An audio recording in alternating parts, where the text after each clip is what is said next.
Gunshots tore through the night over the Tumen River. In freezing water, she held her breath, praying they wouldn't see her. The person next to her stopped moving.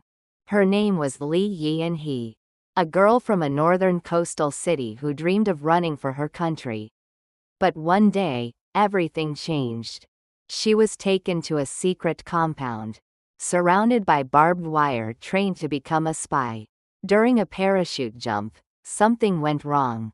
The fall shattered her body and stole her chance to ever become a mother. Then they forced her to sign in blood, a vow of silence that could cost her family their lives. That's when she knew she had to get out. This is the true story of one woman's fight for freedom. A 7,000-kilometer journey across 3 countries, through jungles, rivers, and checkpoints, just to feel safe again. Yeon-hee grew up in a northern industrial city. Her family didn't have much, but they had each other. She was fast, really fast. She won first place at a regional youth track meet and trained every day, dreaming of representing her country at the highest level. I was so proud. Running for my country felt like the most important thing in the world. She never questioned the system. Why would she? It was all she knew. Then one day, 2 officials knocked on her door. "You've been selected for a special assignment."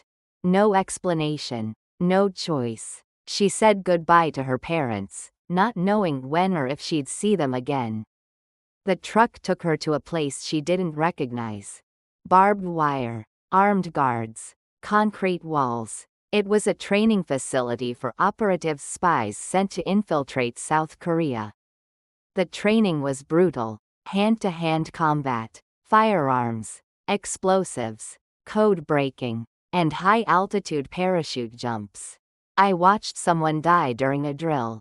Their parachute didn't open, they just hit the ground. And we weren't allowed to react. Not even a tear. This wasn't about patriotism anymore. It was about survival. Then it happened. During a jump, her parachute malfunctioned. She hit the ground hard, too hard. When she woke up in the medical unit, a doctor stood over her. "Your uterus sustained severe damage. Pregnancy will likely be impossible." She was 22 years old. And just like that, a part of her future was gone. When she finally returned home to recover, officials came to her door again. They handed her a piece of paper and a knife. "Sign this." In blood. It was a vow of silence. If she ever spoke about what she'd seen, her family would pay the price. I realized then I wasn't a person to them. I was a tool. And if I broke, they'd throw me away and punish everyone I loved. That night, her father sat beside her. He didn't say much at first. Then, quietly, "Yeon-hee, if you want to leave this place, I'll help you. I just want you to live." Those words changed everything. After she healed, she started asking around at the black market. Quietly, carefully, she found a broker. Her escape was about to begin. 3 a.m. Her family shared one last meal together. No one said much. They didn't have to. As Yeon-hee left, her father whispered, "Stay alive and live free." The broker led her to the riverbank. The water was black and freezing. Then crack, crack, crack, gunfire. The person beside her went under. Didn't come back up. I didn't stop. I couldn't. I just kept swimming. She crawled onto the Chinese side, gasping, shaking. But this wasn't freedom yet. Not even close. She hid in the basement of a church. Every footstep outside made her freeze. Every siren felt like the end. She got a job at a factory until they asked for ID. She ran. On the streets, she met another defector named Yeon-hee. Together, they dug through trash cans for food. Slept in public restrooms. Tried to stay invisible. That's when I learned what it really means to lose your dignity. When you're so hungry, so scared, that you stop feeling human. A broker offered her a way to South Korea. The price? $5,000. Money she didn't have, but she signed the contract anyway. She'd figure it out later. First, a shipping container. 7 days in total darkness. No space to move, barely any air. Then, the jungles of Laos. Miles and miles on foot. An elderly woman collapsed. Couldn't go on. The broker didn't hesitate. Leave her, or we all die. Yeon-hee kept walking. She still thinks about that woman. Next came the Mekong River. They traveled by boat at night. Every time a patrol light swept across the water, everyone held their breath. Finally, a freezing truck to Bangkok. At every checkpoint, money changed hands. Human lives reduced to transactions. Bangkok, outside the South Korean embassy. Yeon-hee stood at the gates and fell to her knees.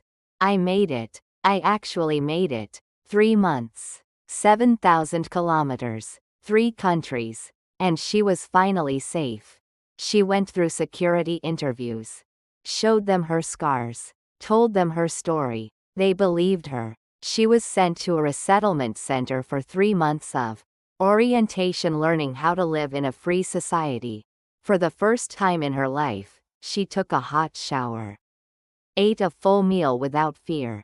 Slept without listening for footsteps. I remember crying in the shower. Not because I was sad, because I couldn't believe this was real. She moved to the capital region. Got a tiny studio apartment.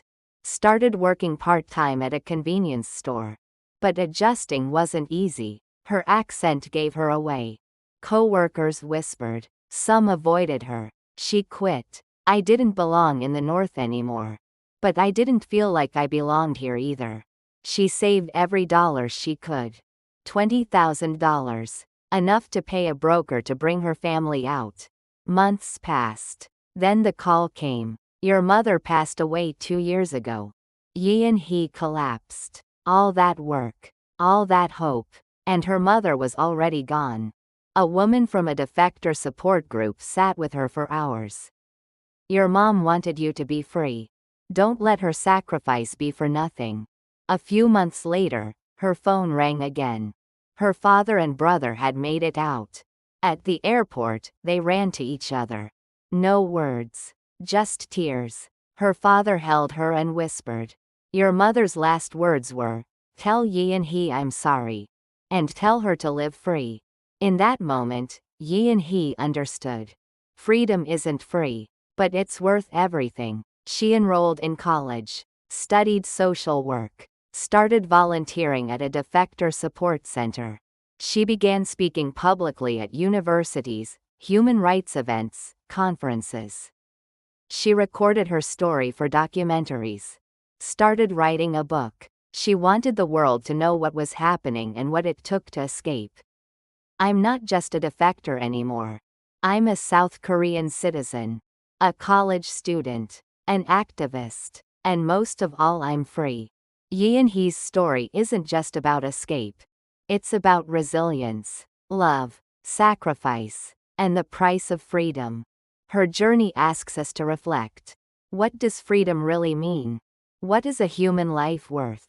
And what can we do for the people still trapped? If this story moved you, please like, subscribe, and share. Your support helps these voices reach the world. We'll see you in the next one.